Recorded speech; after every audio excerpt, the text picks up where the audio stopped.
திரு விகாஸ் ஜாதவ் அவர்களுக்கு கால்களில் வீக்கம், நடக்கும்போது மூச்சு திணறல் மற்றும் உடலில் பலவீனம் போன்ற பிரச்சனைகள் இருந்தன. அவருடைய வயிற்றில் அதிக அளவில் நீர் தேங்கியிருந்ததால் வயிறு முழுவதும் வீங்கியிருந்தது. இந்த அறிகுறிகளால் அவரது உடல்நிலை நாளுக்கு நாள் மோசமடைந்து வந்தது. பரிசோதனை டயாகனஸ் செய்தபோது அவரது ரிப்போர்ட்ஸிலும் லிவர் ஐ சார்ந்த பல பாராமீட்டர்ஸில் பிரச்சனைகள் இருப்பது கண்டறியப்பட்டது. அவரது லிவர் சுமார் 85% முதல் 90% வரை பாதிக்கப்பட்டிருந்தது.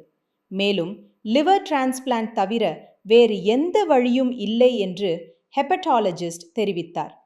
இந்த சூழ்நிலையில் அவர் மாடர்ன் ஹோமியோபதியில் சிகிச்சையை தொடங்க முடிவு செய்தார். என் பெயர் விகாஸ் ஜாதவ். எனக்கு கால்களில் வீக்கம் இருந்தது. வயிறு மிகவும் பெரிதாக இருந்தது. சிறிது நடந்தால் கூட மூச்சு திணறல் ஏற்படும். அதிகமாக நடந்தால் மிகவும் சோர்வாகவும் மூச்சு அதிகரிப்பது போலும் உணர்ந்தேன். ஆரம்பத்தில் நான் சிகிச்சை எடுத்துக் கொண்டிருந்தேன். பின்னர் டெஸ்ட் செய்தபோது பிலிரூபின் அதிகமாக இருந்தது. இரத்தக் குறைவு ஏற்பட்டிருந்தது மற்றும் ஹீமோகுளோபினும் குறைவாக இருந்தது. இதனுடன் இரத்தத்தின் பல பாராமீட்டர்ஸ்களும் மிகவும் குறைந்திருந்தன. என்னுடைய ஒரு நண்பர் என்னை இங்கு அழைத்து வந்தார். அதன் பிறகு நாங்கள் இங்கே ஹோமியோபதி சிகிச்சையை தொடங்கினோம். 11 ஜனவரி 2025 சொனோகிராஃபி ரிப்போர்ட்டின் படி லிவரின் அளவு குறைந்திருந்தது மற்றும் அதன் அமைப்பு ஒழுங்கற்றதாக காணப்பட்டது. வயிற்றில் அதிக அளவில் திரவம் நீர் தேங்கியிருந்தது. 10 பிப்ரவரி 2025 ரிப்போர்ட்டின் படி அவரது பிலிரூபின் அளவு அதிகரித்திருந்தது. அவரது டோட்டல் பிலிரூபின் 2.01 ஆக இருந்தது. டைரக்ட் பிலிரூபின் 1.4 ஆக இருந்தது. SGOT 56.5 ஆக இருந்தது. இப்போது வயிற்றில் இருந்த நீர் குறைந்து விட்டது. எடையும் குறைந்துள்ளது. தற்போது எல்லாமே இயல்பாக தெரிகிறது. என்னை மாடர்ன் ஹோமியோபதிக்கு அழைத்து வந்தார்கள். நான் இங்கு ஹோமியோபதி மருந்துகளை எடுத்துக்கொண்டேன். இப்போது எனக்கு சுமார் 90% முன்னேற்றம் ஏற்பட்டுள்ளது.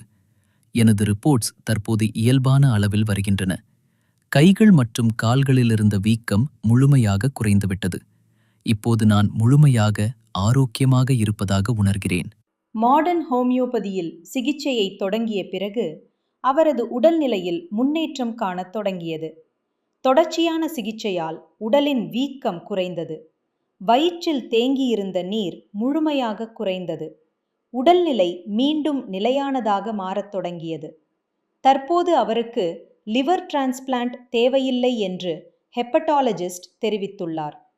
9 ஜனவரி 2026 சோனோகிராஃபி ரிப்போர்ட்டின் படி வயிறு மற்றும் பெல்வீஸில் இருந்த திரவத்தின் அளவு முந்தையதை விட மிகவும் குறைந்துள்ளது.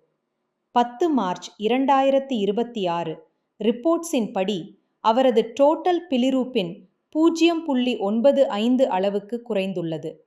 டைரக்ட் பிலிரூபின் 0.48 அளவுக்கு வந்துள்ளது. யாருக்காவது லிவர் சிரோசிஸ் அல்லது இதுபோன்ற ஏதேனும் பிரச்சனை இருந்தால் அவர்கள் கண்டிப்பாக மாடர்ன் ஹோமியோபதியை தொடர்பு கொள்ள வேண்டும்.